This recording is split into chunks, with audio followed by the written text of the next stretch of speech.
Ma'am, thank you for your time. In today's day and age, what we eat defines who we are. So, in that context, we would like your inputs for our viewers on nutrition. What is diet? And I'm sure at the end of the interview, our viewers will be much empowered as far as the subject is concerned.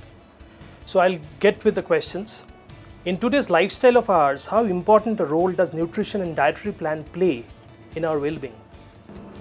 It is the core. It is where everything actually makes a difference. So the foundation for health and well-being actually starts from what you eat, and not only what you eat, what your mother ate. Right. So even before conception, what she ate to what she eats when you're in the womb, to after that, all of that contributes. And some of those areas are so critical. Some of those times are so critical even before you begin to eat yourself. That they are actually called windows of opportunity. Okay. So you can make a critical difference to your health. You means an individual. Your mother can impact the future health of her child by taking care of her health before she even conceives. And what she eats during pregnancy also is hugely going to determine the health risk of her offspring later in life. So, ma'am, are you referring to some genetic imprint that happens to an individual? Absolutely. So that's the reason what the parents eat actually gets translated to a child. Absolutely. It depends. It can turn off certain genes. It can, have a major impact, positive impact on, or negative, depending on what you do. And it's a very fascinating area. It's a very new area. But at the end of the day, it's important to know that you can modulate your life and your health later in life by so early. I think education to mothers, to parents at the right time is very, very important. You have been practicing as a clinical nutritionist for more than 23 years. So, in your opinion, how aware are people? I mean, today we are talking about information explosion. How aware are people in terms of nutrition, diet, and understanding that individual diet plan cannot be generalized? How aware are people? Well, actually, traditional wisdom was always there.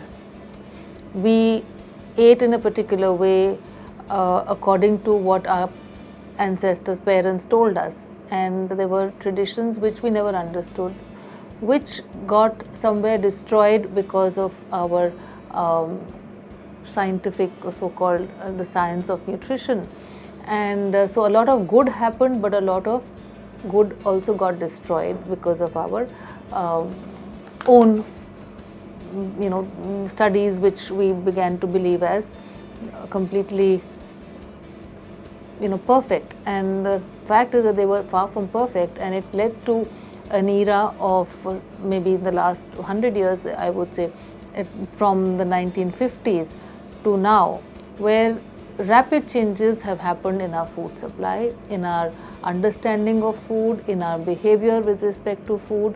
So the entire system of food, the food chain has changed, and what we look at as food and what we perceive as healthy has undergone a change. Awareness has happened, but maybe wisdom went away. Yeah.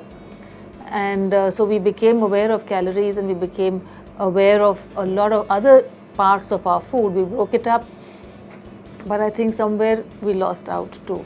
So it needs to be brought back, and if you make a good fit of both and an intelligent fit of combining traditional wisdom with our current science and understanding of nutrition, the way we see it, the way we've been trained to see it, I think we have a very powerful situation.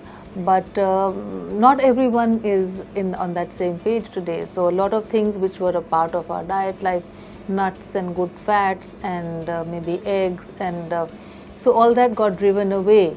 Even when you talk about butter and ghee, etc., came out of our kitchens to be replaced by not so healthy, by undesirable fats, and that was a major shift which happened. And likewise, even in our grains, there was a lot of processing, there was a lot of refining, and which was replacing the traditional whole grains. And then things which were undesirable also, like additives, things like colors and preservatives and chemicals which should not have been a part of food, for the sake of looks, for the sake of taste, entered. And then even in the supply, in the terms of agricultural use of pesticides and your chemical chemo, what we call Right.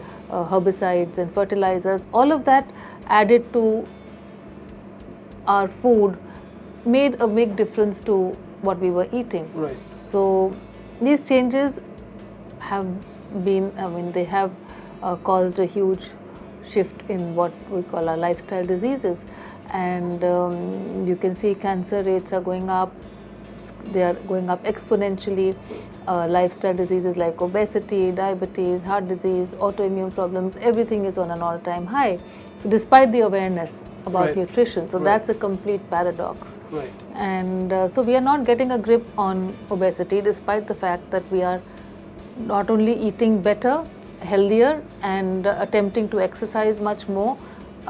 Things are not under control. Control. So that tells you that we are missing certain links. Right. Right.